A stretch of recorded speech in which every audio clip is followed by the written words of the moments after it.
es ¿qué le está pasando al mundo? Bueno, siempre ha habido terremotos, siempre ha habido erupciones volcánicas, siempre ha habido fenómenos de la naturaleza de este tipo, pero nunca se habían conjugado tantos al mismo tiempo.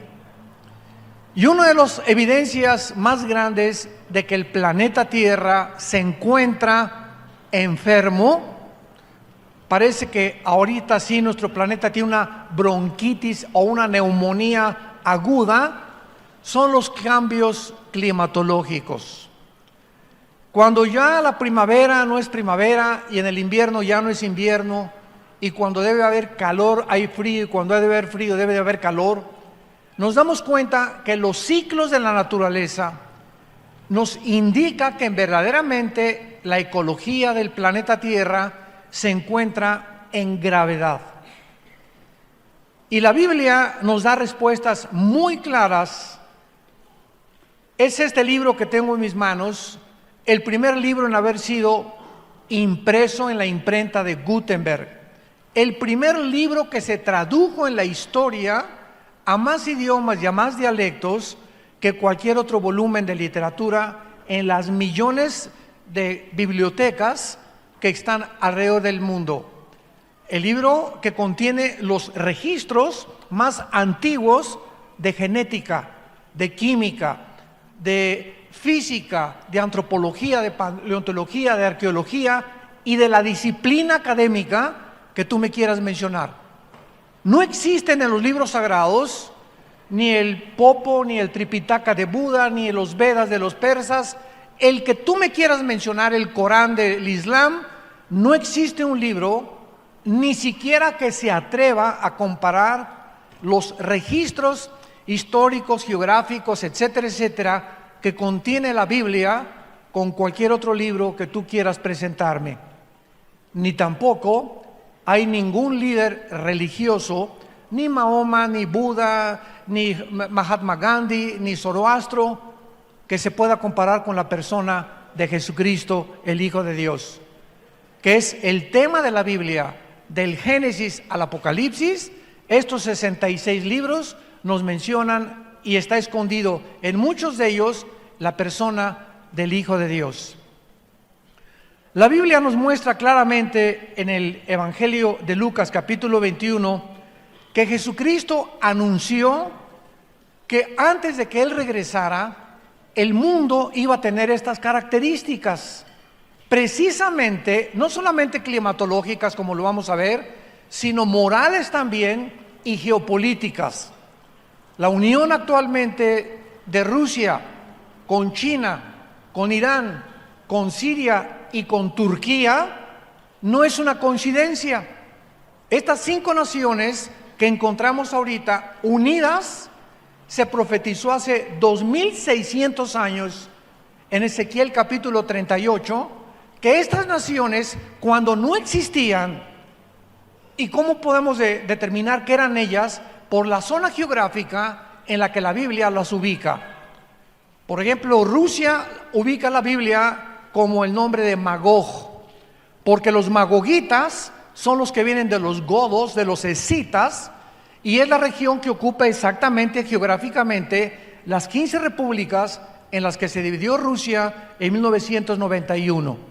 Y así podemos ver nosotros que en Génesis capítulo 10, los hijos de Noé, de ahí descendieron todas las naciones de los jafetitas, toda Europa, que son los anglosajones, de los camitas, todo el continente africano, y de los semitas o de Sem, el continente o todo el área del Asia Menor y del Medio Oriente.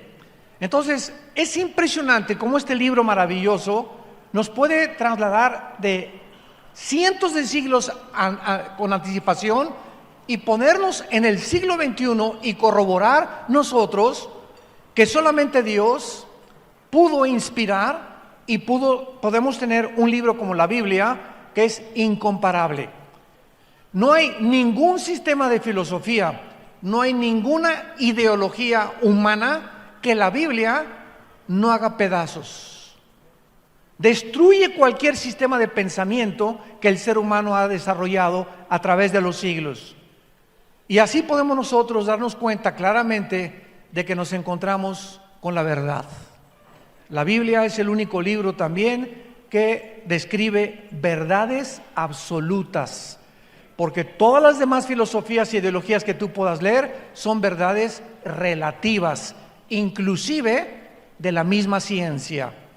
Dice en Lucas capítulo 21, versículo 9, Cristo está hablando: cuando oigan de guerras y de sediciones, o sea, de tumultos y de insurrecciones en las naciones, no se alarmen, porque es necesario que estas cosas acontezcan primero, pero el fin no será inmediatamente. Entonces les dijo: se levantará nación contra nación y reino contra reino. Y esto, damas y caballeros, no se cumplió hasta el siglo XX. Siempre ha habido guerras, desde Caín mató a Abel, pero no fue hasta el siglo XX, 1914, cuando en la Primera Guerra Mundial se unieron naciones contra naciones. Y en 1939 se inicia la Segunda Guerra Mundial, involucrando a la mayor parte de las naciones en el mundo. Así que nos damos cuenta que el siglo XX fue el inicio de la tribulación, no de las 70 semanas de Daniel, sino el principio de los dolores del ser humano, con las dos primeras guerras mundiales. Después de la Segunda Guerra Mundial hubo más de 273 revoluciones y golpes de Estado. Y ahorita nos encontramos en el siglo XXI, que somos la primera generación de la historia con el suficiente poder nuclear para destruirnos en un minuto. Ya tenemos la amenaza en Corea del Norte, tenemos la amenaza armas nucleares en la India, tenemos la amenaza de Rusia tratando de ocupar el Medio Oriente, el movimiento de la primavera árabe que se levantó hace como 8 o 10 años en el Medio Oriente con ISIS para controlar con el Islam todo el Medio Oriente. Estados Unidos ahorita está en tensión ya con la Guerra Fría con Rusia, y estamos en un punto ahorita tan difícil donde creemos, ¿verdad?, la mayor parte de los que estudiamos las profecías bíblicas, que tal vez Venezuela se encuentre en medio del conflicto. Ahorita sabemos nosotros que se juntaron Europa, la Unión Europea, con Estados Unidos para apoyar a otro presidente en Venezuela contra otro dictador. Pero ¿qué es lo que impide ahorita que se acabe esa dictadura y que entre un nuevo gobierno? Una invasión armada militar. Y para que esto suceda, se enfrentarían dos potencias, Rusia y Estados Unidos. Y si esto se lleva a cabo en los próximos días o semanas, nos enfrentamos a una guerra nuclear de proporciones mundiales, donde de acuerdo al cuarto sello del Apocalipsis, moriría casi una cuarta parte de la humanidad. Por eso no se ha hecho nada, y por eso hay una tensión simplemente, ¿verdad?, en la que la única forma en la que se pueda liberar esta nación es a través de una intervención militar. No se ha llevado a cabo por las consecuencias tan terribles en las que se hundiría el mundo antes de que Cristo regrese. Esto es solamente un ejemplo de lo que Jesús dijo: oirán de rumores de guerras. Y es lo que estamos oyendo, los tambores de guerra se oyen en el mundo entero. Muy bien, el libro de Isaías capítulo 24 nos describe hace, apúntenlo, 2700 años. Este libro fue escrito hace 2700 años por el profeta Isaías. Y este libro se encuentra y se descubrió en 1948 en los rollos de Qumran, en el Mar Muerto. Y si tú vas a Jerusalén, ahí en el Museo del Holocausto se encuentran los originales, los papiros escritos en arameo y en el hebreo del libro de Isaías, tal como lo tenemos en la Biblia. Así que cuando hablamos de la Biblia y citamos lugares geográficos, si hablamos de ideologías, de sistemas de pensamiento, de nombres de reyes, de nombres de príncipes, de nombres de gobernantes, no estamos especulando ni hablando de Alicia en el País de las Maravillas. Estamos hablando de historia, estamos hablando de geografía, que la arqueología ha corroborado y ha comprobado que las regiones, los lugares, los presidentes, los nombres que están escritos en la Biblia forman parte de la historia. Así que no venimos a cuentos de hadas, venimos con un libro sobrenatural. Veamos lo que el profeta hace 2700 años profetizó, cómo iba a acabar el mundo y las razones por las cuales el mundo, síganme con mucho cuidado, se encuentra en las condiciones en las que se encuentra actualmente. Dice así comienza este capítulo: He aquí Jehová vacía la tierra y la desnuda, trastorna su faz y hace esparcir a sus moradores. Vemos en primer lugar que es Dios mismo el que está a punto de juzgar el mundo. ¿Por qué? Porque somos agentes morales responsables. Damas y caballeros, nosotros no venimos del chango, ni de tu tía la chita. No venimos ni somos el resultado de un proceso evolucionario fortuito o accidental. Cuando en 1954 los doctores Watson y el doctor Crick les dan el premio Nobel de Medicina por descubrir el ADN, el ácido desoxirribonucleico, que es el que está impreso en cada una de las billones de células que el cuerpo humano tiene, el 63% de los científicos ateos dejaron el ateísmo, simplemente porque la genética nos demuestra y nos comprueba que es imposible que una especie tenga una mutación hacia otra especie. O sea, un perro jamás será un gato, un hipopótamo, un dinosaurio, un camello jamás será un león, un caballo jamás será del ganado vacuno o equino o un caballo, por la genética del ADN. Entonces, biológicamente se demuestra, ¿verdad?, las mentiras que se creyeron durante casi un siglo y que se siguen enseñando en las universidades, que venimos de chita. Pregúntale a tu maestro a quién se parece su abuelita. La mía era muy bonita. No era oaxaqueña, pero era también bonita, ¿verdad? Entonces, es increíble que el ser humano haya creído tantas mentiras para que podamos nosotros concluir de una forma irracional, porque la segunda ley de la termodinámica también contradice la evolución y contradice que el universo haya sido hecho de repente como un accidente y que el universo era eterno, cosa que también ya completamente descartaron los libros de la astronomía. Entonces, la Biblia dice que tú y yo somos agentes morales, no somos animales. No venimos de los animales, somos hechos a la imagen y semejanza de Dios.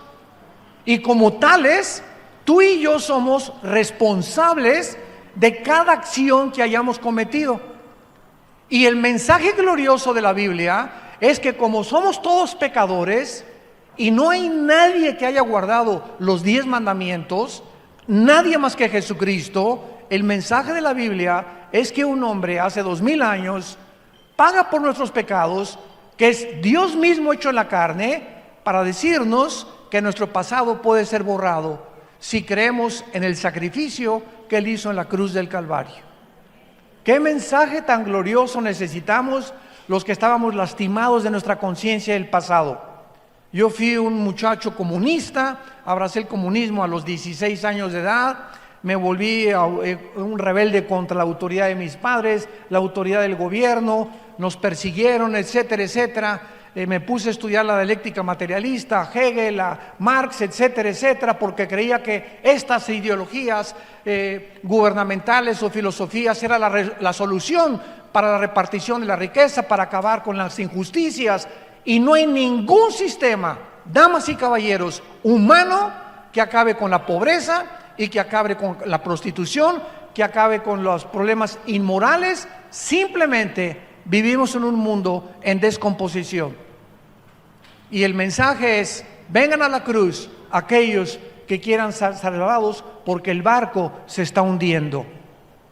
Muy bien, en el libro de los Hechos, capítulo 17, los apóstoles, cuando comenzaron a predicar la resurrección de Cristo, este fue el mensaje de los apóstoles en el primer siglo de la era cristiana. Dice el versículo 30: Dios, habiendo pasado por alto los tiempos de esta ignorancia, ahora manda a todos los hombres en todo lugar que se arrepientan. En esta mañana, Dios no te está sugiriendo, Dios te está ordenando que dejes el camino que tú llevas en esta mañana. O por lo menos muchos han entrado por esa puerta y se encontraban en un camino equivocado. Y Dios te ha traído a esta conferencia para que reflexiones y sepas que tú no puedes seguir en el adulterio. Tú no puedes seguir fornicando con tu novia y con tu novio. Tú no puedes seguir transando y defraudando a la gente. Tú no puedes seguir en un camino donde tarde o temprano las consecuencias las vas a recoger. Y la mayor parte de las veces son consecuencias muy amargas, desilusionantes, que pueden transformar tu identidad, tu familia y tu mismo trabajo. Dios manda ahora a que el ser humano se arrepienta de sus pecados. El arrepentimiento es ir caminando por un lado y el arrepentimiento es darte la vuelta en 180 grados y caminar en dirección contraria. Y nadie lo puede hacer si no tiene a Jesucristo en su corazón. Primero tienes que abrirle tu vida a Jesucristo para que Él te dé el poder de volverte en dirección contraria y te convenza de que realmente hay caminos que parecen derechos, pero su fin es camino de muerte. Esto nos habla claramente, ¿verdad?, de que ahora Dios manda a todo el mundo que se arrepienta, y dice el versículo 31, ¿por qué? Porque Dios ha establecido un día en el cual te juzgará. Dios ha establecido un día en el cual juzgará al mundo con justicia por aquel varón, o sea, por Jesús, a quien designó, dando fe a todos con haberle levantado de los muertos.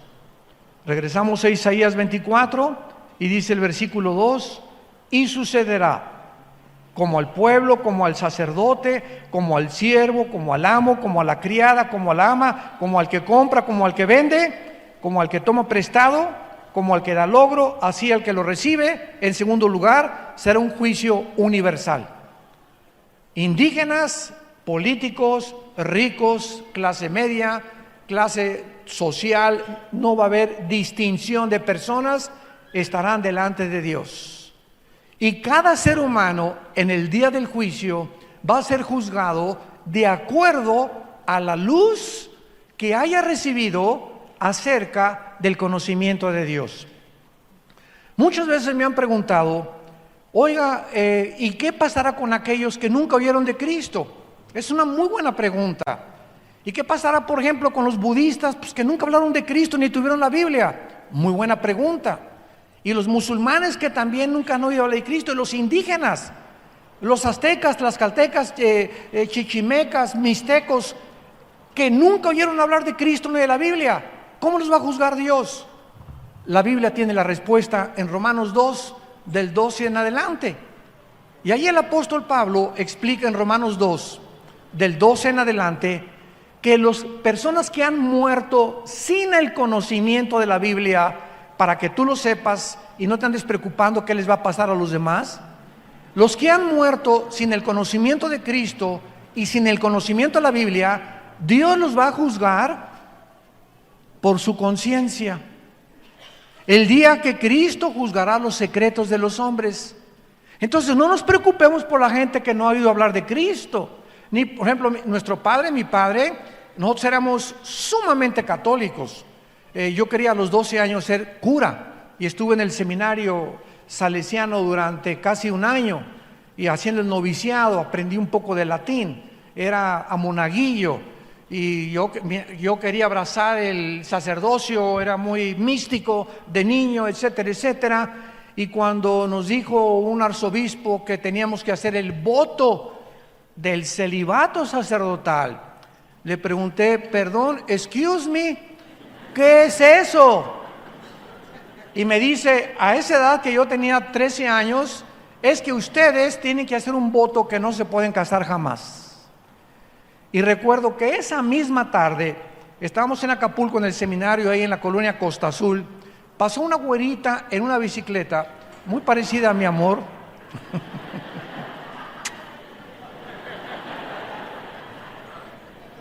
Y soñé con esa güerita.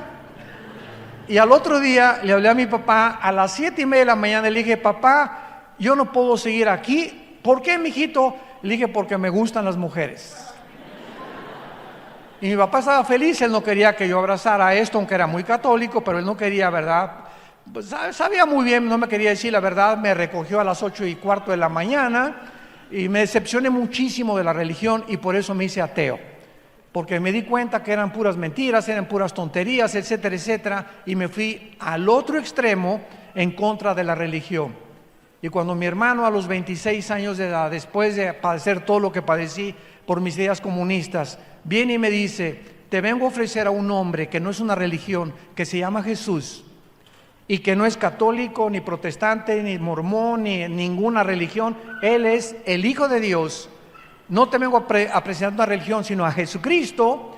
Comencé a leer el Evangelio de Juan y cuando llegué a Juan 14, versículo 6, cuando Jesús dijo, yo soy el camino, la verdad y la vida, no dormí en toda esa noche porque me acordé de Buda. Antes de morir, Buda dijo, busquen la verdad. Nunca dijo que era la verdad. Mahatma Gandhi, un hombre que a través del pacifismo evitó que los ingleses conquistaran la India. Y Zoroastro, y así me fui con todos los líderes. El Che Guevara, tenía una foto del Che Guevara así grandísima en mi cuarto, ¿verdad? Me di cuenta el pobre hombre cómo murió en Bolivia, cómo fracasó la extensión del comunismo cubano en Sudamérica, cuando él con 4, 5, 6 hombres se encaminó para allá. Yo estaba a punto de irme a entrenar ya en las guerrillas urbanas, y todas estas cosas, cuando oí de Jesucristo, caí de rodillas y le pedí que entrara a mi corazón. Me encontraba en un estado de existencialismo impresionante y me di cuenta, ¿verdad?, que yo no podía luchar contra Dios. Que si yo amaba la verdad y me quería apasionar por algo, sería con Jesús. Y le prometí a Dios que yo quería ser un apasionado de la verdad, levantar este libro y dedicar mi vida, la corta vida que Dios nos ha dado, a decirle al mundo, Jesús vive, arrepiéntete de tus pecados.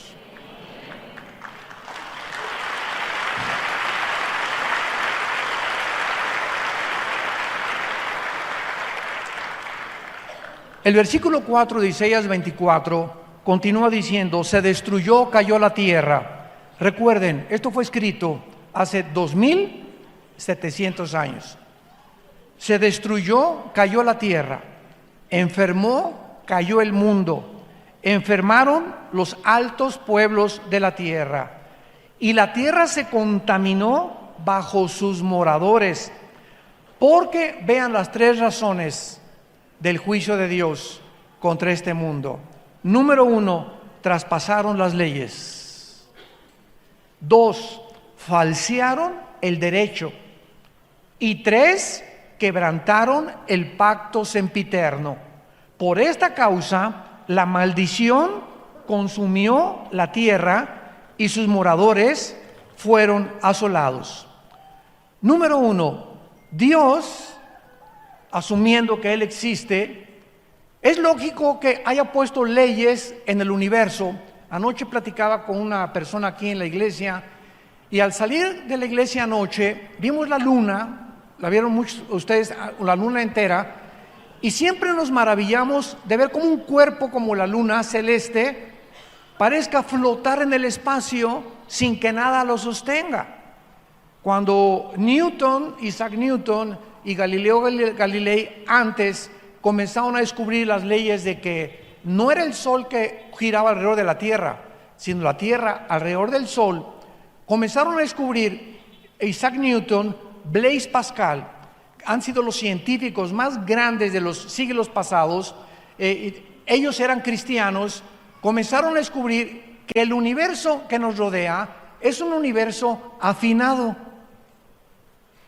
Para que me entiendan, un motor de un coche, una bujía que tenga mal, el cablecito de la batería que no esté conectado adecuadamente, impide que tu carro se eche a andar. Un motor es un diseño mecánico de la ingeniería mecánica automotriz en el que todas sus partes tienen que trabajar en conjunto. La bomba de la gasolina con las bujías, con la batería, etcétera, etcétera. Y basta una de esas piezas que no funcione para que el motor deje de funcionar.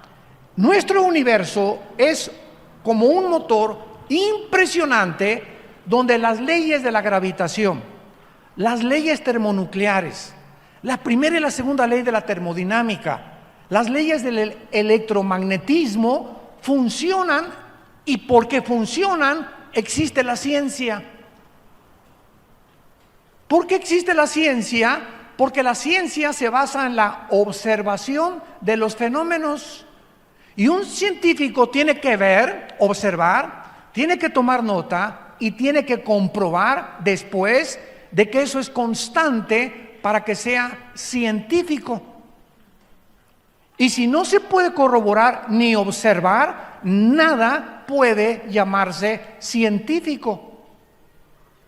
Por eso la teoría de la evolución es teoría, porque no se ha observado en más de un siglo que Carlos Darwin la postuló en su libro El origen de las especies, que hay una mutación entre una especie y otra especie. Le llaman el eslabón perdido.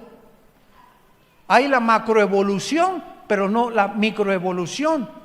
Entonces, un perro puede nacer sin cola o puede ser chihuahueño, grandanés, pastor alemán, etcétera, etcétera, pero son caninos.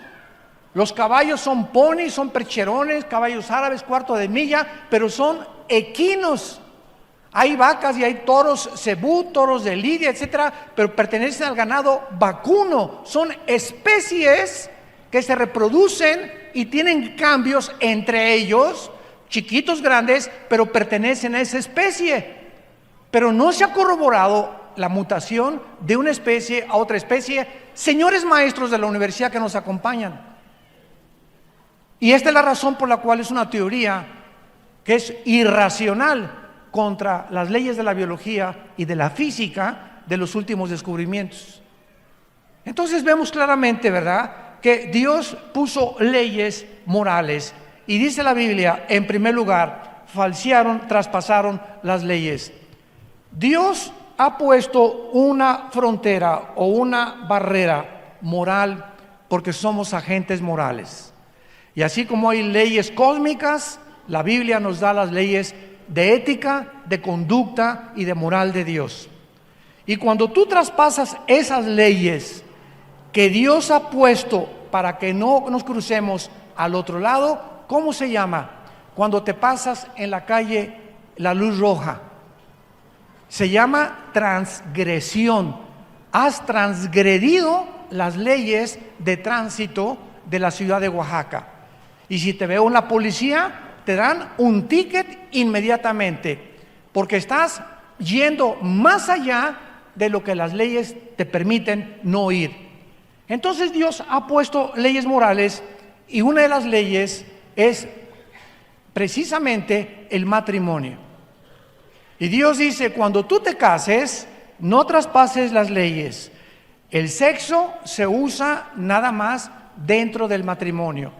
No le hagas caso al sexólogo, ni a la doctora Corazón, ni al psiquiatra, ni al psicólogo que no son cristianos, porque la única autoridad sobre el sexo, cómo debe ser usado, es Dios. Él es el que nos los dio como un derecho, como un regalo maravilloso, precioso, lindo, etcétera, etcétera, dentro del matrimonio.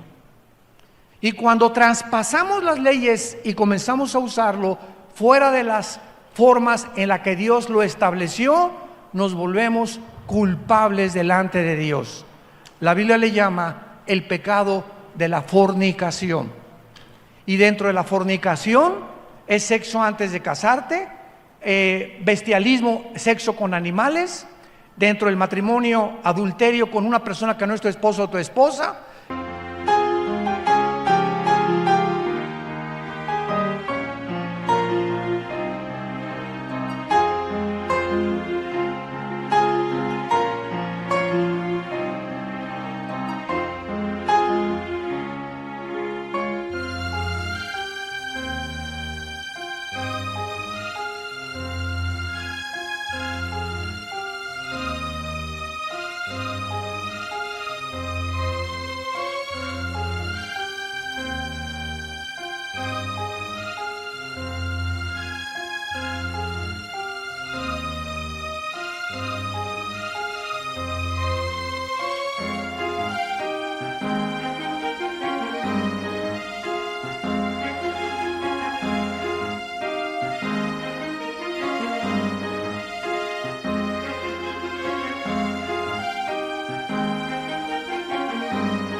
Hay hombre con hombre, mujer con mujer, y hay una depravación actualmente en el mundo donde Dios dice: ya estoy hasta acá, basta. Si la humanidad sigue como está ahorita, se van ellos mismos a autodestruir.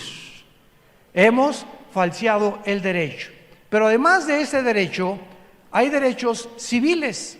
Señores abogados que nos visitan, antes de Atenas y antes de Roma, les quiero comunicar, si no lo sabían, que los atenienses y los romanos no inventaron el derecho. Las leyes y los principios del derecho y de las leyes para gobernarnos civilmente vienen de este libro de la Biblia. Escuchen, por ejemplo, en el libro de Deuteronomio, en el Antiguo Testamento, capítulo 1, lo que Dios le dijo a Moisés, cómo gobernar, y que lo escuchen ahorita los agentes del Ministerio Público, los senadores que nos están escuchando, los gobernantes, los presidentes, los diputados, los presidentes municipales y todos aquellos hombres y mujeres que se encuentran ejerciendo el derecho civil a favor de los pueblos. Miren lo que la Biblia dice, Deuteronomio capítulo 1, versículo 16 en adelante. Dios le dice a Moisés: número 1, no hagan distinción de personas en el juicio. Así al pequeño como al grande van a oír.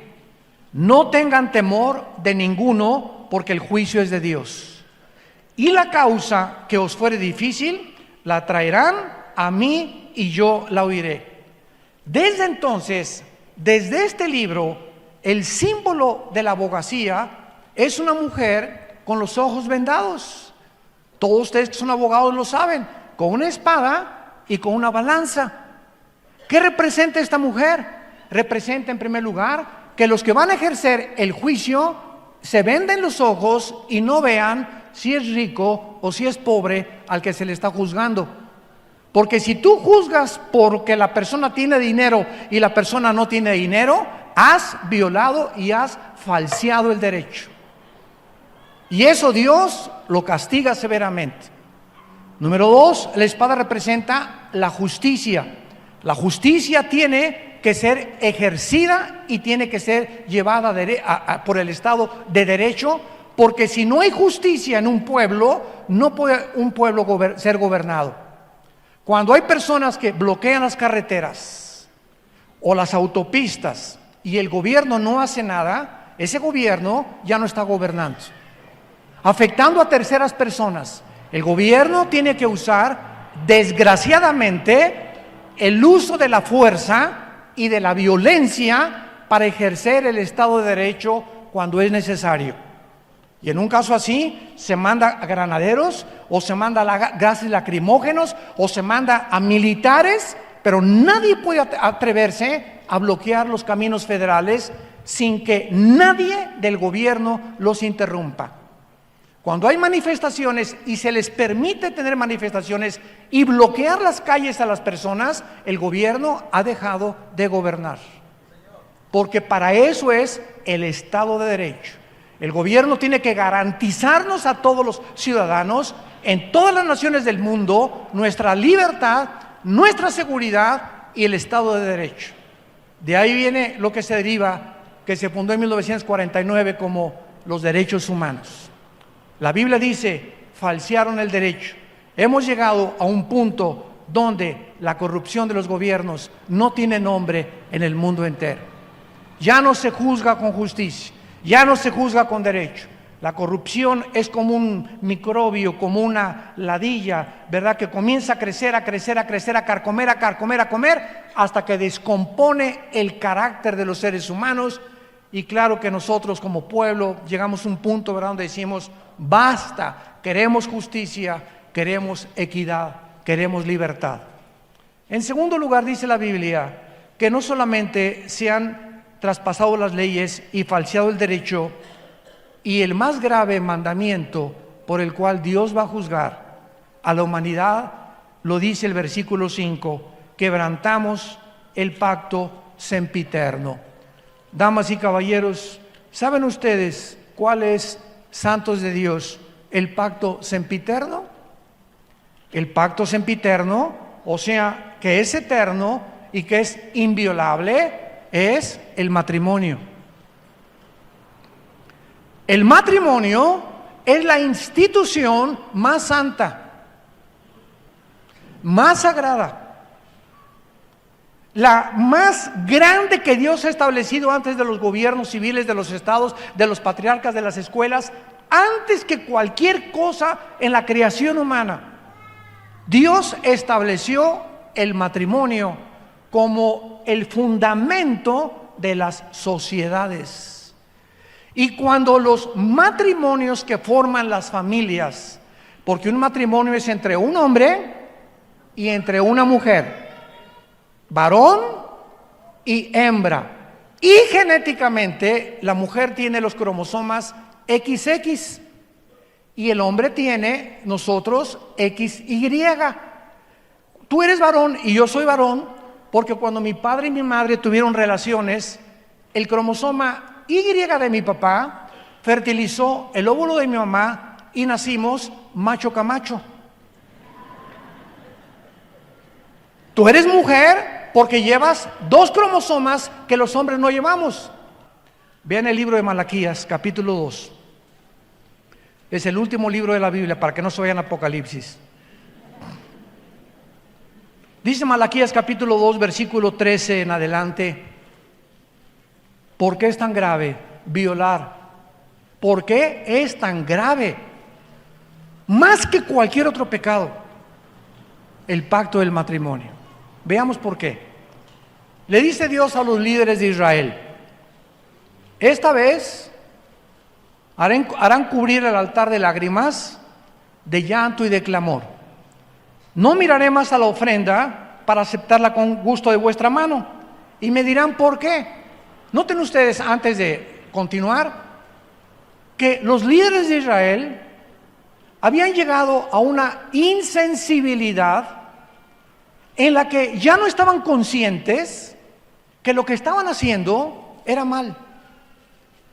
Y cuando una persona a lo bueno le llama malo y a lo malo le llama bueno, en Romanos capítulo 1 el apóstol Pablo le llama que han quebrantado completamente el derecho y se les llama mente reprobada.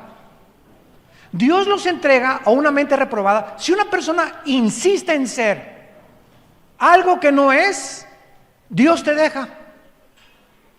Pues yo quiero nada más hacerme rico. Ok, no me hagas caso y entonces vete por el dinero. Y el día que tengas tú el dinero que es por el cual estás viviendo, te vas a enfrentar con la maldición que se te va a convertir en maldición el dinero que tú querías tener.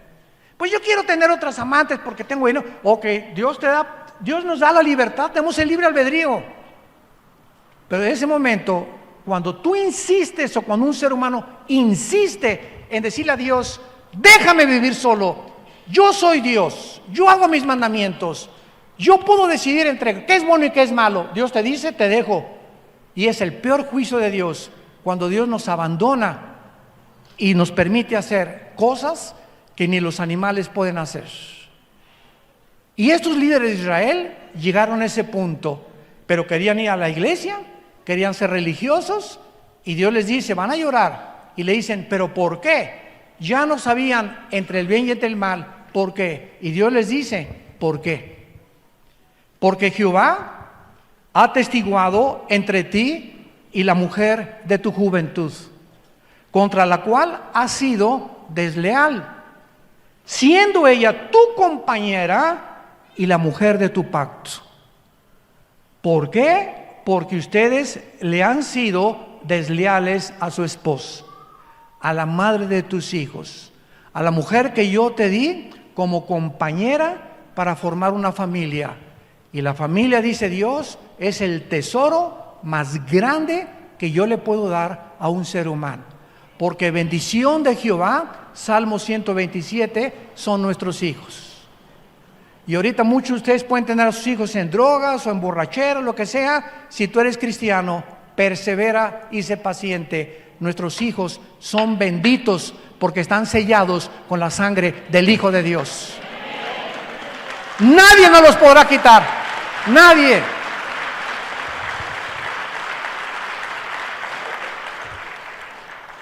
Esto me impresionó tanto hace algunos años que me puse a investigar la etimología o el...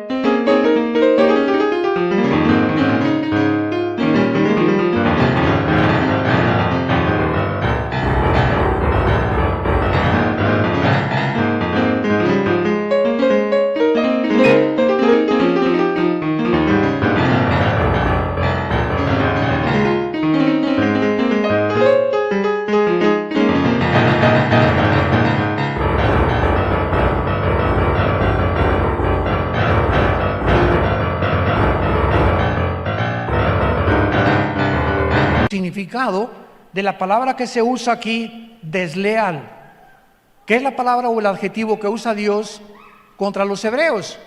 Y a los que les interese la palabra hebrea, bagad, con B de bueno, Baj, H-A y D de David al final, bagad. Escuchen lo que significa en el hebreo ser desleal: actuar encubiertamente, ser hipócrita, fraudulentamente, secretamente, tapar algo, engañar a tu pareja. Es cuando tú volteas a tu esposa y le dices, te amo. Y tú sabes que, mira, aquí está tu te amo. Los cuernos los traes ahí escondidos atrás. Estás actuando deslealmente, hipócritamente, porque tienes un amante. Porque tienes un amante hombre o una amante mujer. Y eso Dios lo ve. Delante de Jehová están los caminos del hombre, Proverbios capítulo 6, y Él te hará pagar todas tus veredas. Tus pecados, dice la Biblia, te alcanzarán tarde o temprano. Y el problema es que estos pecados siempre nos alcanzan en el área de la psique, de la mente. El pecado distorsiona la visión de Dios, el pecado bloquea al Espíritu Santo. El pecado nos impide, nos perdemos la brújula, perdemos el rumbo, hasta que llegamos al punto que creemos que estamos bien. Y ese es el último punto donde lo que tú haces crees que está bien. Una canita al aire, dicen muchos. Ay, pues todo el mundo lo hace. Te comienzas a desensibilizar y actuar de una manera completamente irracional. Y siempre sabemos que cuando confesamos nuestros pecados, Dios es fiel y justo para perdonarnos y limpiarnos de toda maldad, porque la sangre de Cristo nos limpia de todos nuestros pecados. Y finalmente, vean ustedes la terminación de este capítulo tan tremendo, en que va a acabar el mundo, porque hace algunos años le pregunté yo a Dios, ¿a dónde tiene que llegar el mundo para que sea el colmo como Sodoma y Gomorra? Sodoma y Gomorra y las ciudades vecinas, Génesis capítulo 19, llegaron a un punto donde dice que desde los más pequeños hasta los de la tercera edad practicaban la homosexualidad. Y esto Dios tenía que destruirlo para la preservación y la continuidad de las sociedades. Es el principio de un jitomate podrido con 99 jitomates podridos, que tienes que sacarlo podrido para que los demás puedan comerse o ser comestibles. Entonces, cuando Dios ve que en una sociedad hay demasiada infección, es un acto de misericordia que Dios haya destruido a Sodoma y Gomorra con fuego y con azufre. Entonces yo le pregunté a Dios, ¿será que el mundo tiene que llegar otra vez a este punto de ebullición donde, como en un hoyo express, estamos ya a punto de reventar las sociedades del mundo y el basurero en que estamos viviendo? Y dice finalmente la Biblia en el versículo 19 del capítulo 24 de Isaías, será quebrantada la tierra, enteramente desmenuzada, será conmovida, temblará como un ebrio la tierra, removida como una choza, se agravará sobre ella su pecado y caerá, y nunca más se levantará. En aquel día Dios castigará al ejército de los cielos en lo alto, y a los reyes de la tierra sobre la tierra. Serán amontonados como se amontonan los encarcelados, y en prisión quedarán encerrados, y serán castigados después de muchos días. La luna se avergonzará y el sol se confundirá, cuando Jehová de los ejércitos reine en el monte de Sión y en Jerusalén, y delante de sus ancianos sea glorioso.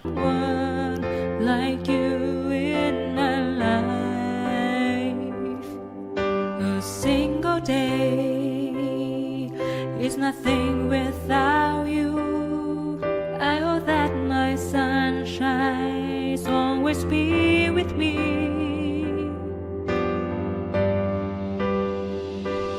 You complete me and my being. Your smile captivates my heart.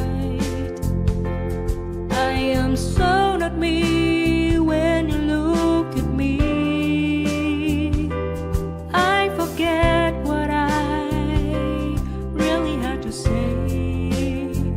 This is the magic of your love for me. It's my soul but destiny that I am miracle of my dreams. You complete me and my being. Your smile captivates my heart. I am so not me when you look at me. I forget what I really had to say. This is the magic of your love for me. Todos nosotros que hemos sido cambiados por el poder de Dios mediante la cruz, estamos esperando nuevos cielos y nueva tierra. Todo esto va a desaparecer.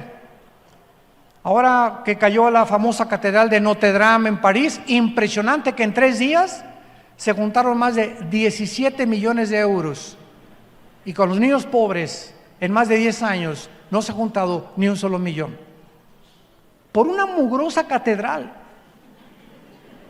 Porque es lo que eso, la cultura, el arte, lo que tú quieras y mandes, pero es cemento y estatuas, y sí tienen un valor cultural, claro, y el arte es maravilloso, pero es increíble que el ser humano le ponga más énfasis a las cosas del arte que a nosotros mismos.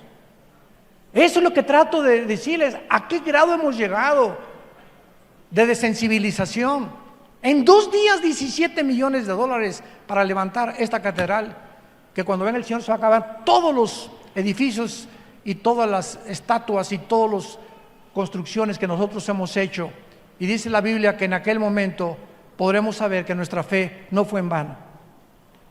Gracias le damos a Dios porque por medio de la resurrección de Cristo nos hizo renacer para una esperanza viva. Y en esta esperanza permanece tú hasta el final. Dios recompensa cuando perseveramos hasta el final, seamos fieles hasta la muerte. ¿Cuántos de ustedes en esta mañana quisieran entregarle su vida al Hijo de Dios? Inclinemos nuestra cabeza por unos momentos y ahí desde tu lugar, Dios te ha hablado a través de la Biblia. Dios te ama, porque de tal manera te ama Dios, que la única manera y la más dramática manera en que nos demostró su amor es muriendo en nuestro lugar, pagando el santo por los injustos, el inocente por los culpables. Esto se llama en la Biblia gracia, algo inmerecido, algo que es indigno de nosotros y que nadie podía ganarse, ni por buenas obras, ni por sacrificios. Es el mensaje glorioso de la cruz. ¿Qué nos pide Dios? Arrepentirnos de nuestros pecados. Que en este momento que escuchas este mensaje reconozcas que estás mal, que estás enfermo, enferma, moral y espiritualmente, y que no puedes seguir más en este camino, y que Él está dispuesto en este momento a entrar en tu vida, llenar tu corazón con el Espíritu Santo y darte el poder que nos ha dado a millones de personas en el mundo para que la corta vida que tenemos la dediquemos a Él, vivamos para Él y podamos hacer su voluntad.